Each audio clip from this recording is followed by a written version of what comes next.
আইয়া খুব গরম, কি এর নামাজ পড়তাম আর যাইতাম এনো হেন।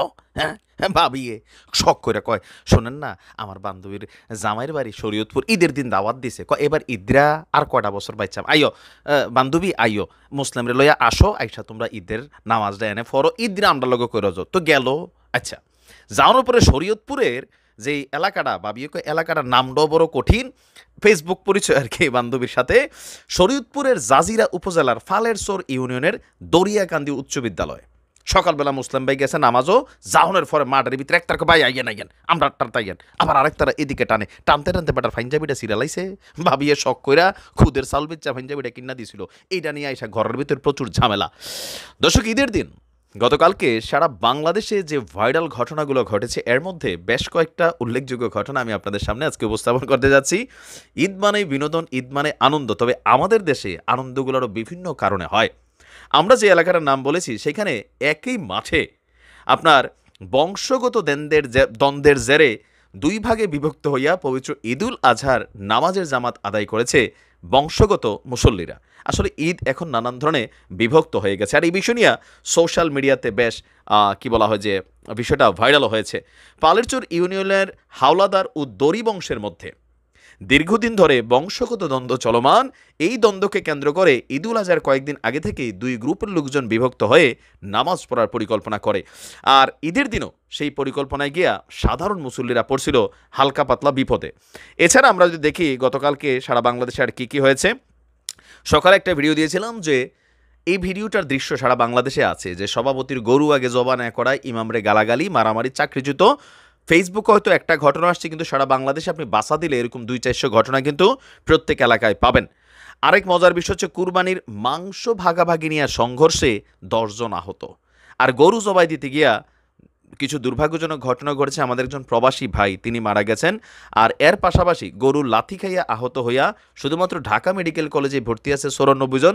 সারা দেশে যোগ দিলে এটা 1000-2000-এর নিশ্চয়ই কম হবে না। আচ্ছা, কুরবানির মাংস নিয়ে ভাগাভাগি কোথায়?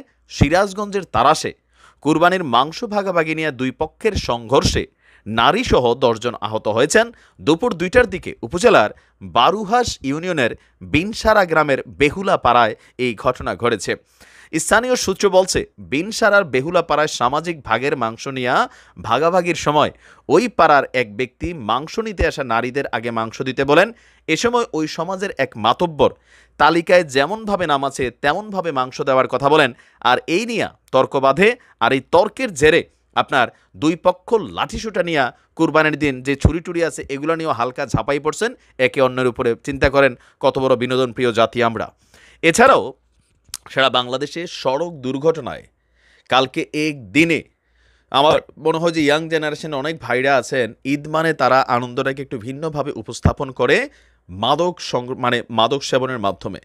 ইয়াং জেনারেশনের একটা বড় অংশ ভারত থেকে আসা ফেন্সিডিল, তারপরে হচ্ছে আরও যেই মাদক দ্রব্যগুলো আছে, অথবা মিয়ানমার থেকে আসা ইয়াবা, গাঁজা, মদ, হেরোইন, বিভিন্নভাবে ঈদ মানে পার্টি, ঈদ মানে আনন্দের একটা বড় অংশ কিন্তু সমাজে এইভাবেই বিভক্ত হয়ে আছে।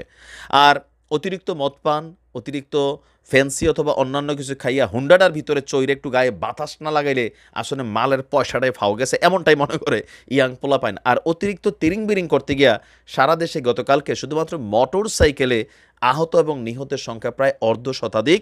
আর আমার মনে হয় যে মেইন কারণটার একটা বড় অংশ হচ্ছে মাদক সেবন, বিশেষ করে ইয়াং জেনারেশন। হুন্ডা চালায়, লুকিং গ্লাস নাই, মাথায় হেলমেট নাই, ছোট ছোট পোলাপাইন লাইসেন্স নাই, হুন্ডা নিয়ে দৌড়াদৌড়ি করতেছে। সড়কে মহাসড়কেও বেশ কিছু জায়গায় দুর্ঘটনা ঘটেছে। তো সকল কিছু মিলিয়ে প্রতিটা ঈদ যখন আসে এই দেশে আমরা অ্যাভারেজ হিসাব করলে 200-400 মানুষ আমরা সড়কে প্রাণ দেই, মালটাল খাইয়া, আর অর্ধেক প্রাণ দেই পারিবারিক দ্বন্দ্ব, জের, কলহ, ঈদগার মধ্যে ভাগাভাগি, ইমামরে মারামারি, এরকম ন্যাক্কারজনক ঘটনাও কিন্তু প্রতি ঈদে মিনিমাম 100-500 ঘটনা ঘটে। তারপরেও ঈদ মানে খুশি, ঈদ মানে আনন্দ। আমরা সেই ঈদকে ভালোভাবে উপভোগ করার জন্য সবার কাছে বিনীত অনুরোধ জানাচ্ছি। তবে একটা জিনিস এই ঈদে বন্ধ হয়েছে, সেটা হচ্ছে পিক আপ বক্সের সাউন্ড নিয়ে আগে যে উড়াধুরা নাচ টাচ ছিল, গতকালকে আমার কাছে মনে হয়েছে অন্যান্য সময়ের তুলনায় প্রশাসনের সদিচ্ছার কারণে এই বিষয়টা অনেকটা কম ছিল। ভালো থাকুন, আসসালামু আলাইকুম।